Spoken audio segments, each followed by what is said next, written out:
સુરતમાં ખાડીપુરને લીધે ટેક્સટાઇલ માર્કેટમાં મોટું નુકસાન પહોંચ્યું। કાપડના 500 કરોડનું ડિસ્પેચિંગ કામકાજ હાલ અટકી પડ્યું છે।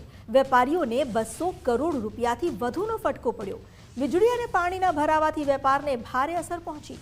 કુબેરજી અને રઘુવીર માર્કેટમાં પણ ભારે નુકસાન થયું। પ્લેટિનમ અને મિલેનિયમ માર્કેટમાં પણ પાણી ભરાયા। કર્મીઓની ગેરહાજરીને કારણે ધંધા રોજગાર ઠપ થઈ ગયા। વેપારીઓએ નાયબ મુખ્યમંત્રીને આ બાબતે રજૂઆત કરી।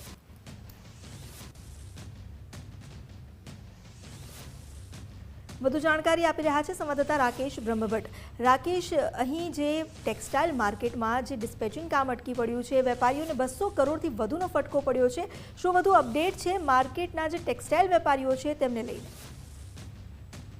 જી, સુરતમાં પડેલા અતિ ભારે વરસાદ અને ત્યારબાદ આવેલા ખાડીપુરના કારણે સુરતના ટેક્સટાઇલ માર્કેટના કાપડ વેપારીઓને અનેક નુકસાન સહન કરવાનો વારો આવ્યો છે। મળતી જાણકારી અનુસાર કાપડમાં 500 કરોડનું ડિસ્પેચ છે તે હાલ અટકી પડ્યું છે અને તેના કારણે પાર્સલો જામ થયા છે। આ ઉપરાંત 200 કરોડથી વધુ રૂપિયાનો ફટકો છે તે કાપડ વેપારીઓને પડ્યો છે।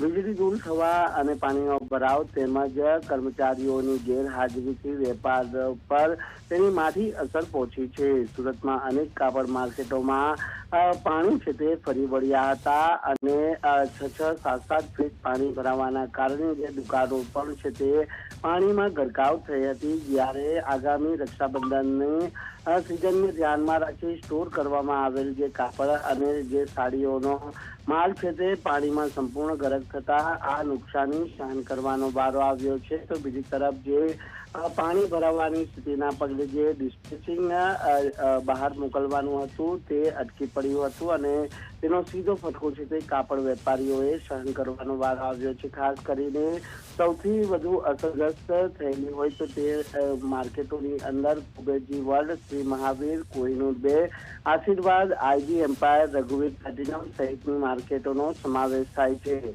ખાસ કરીને સૌથી મોટી અસર છે તે ડિસ્પેચ અને લોજિસ્ટિક ને થઈ છે। એટલે પ્રાથમિક અંદાજ મુજબ ટેક્સટાઇલ ઉદ્યોગને 200 કરોડથી વધુનું નુકસાન થયું છે અને સર્વે બાદ સાચો આંકડો છે તે હાલ વેપારીઓ પાસેથી લેખિત વિગતો મંગાવ્યા બાદ બહાર આવી શકે તેમ છે, તેમ જે સેક્રેટરી ફોસ્ટાના દિનેશ કટારિયાએ જણાવ્યું છે।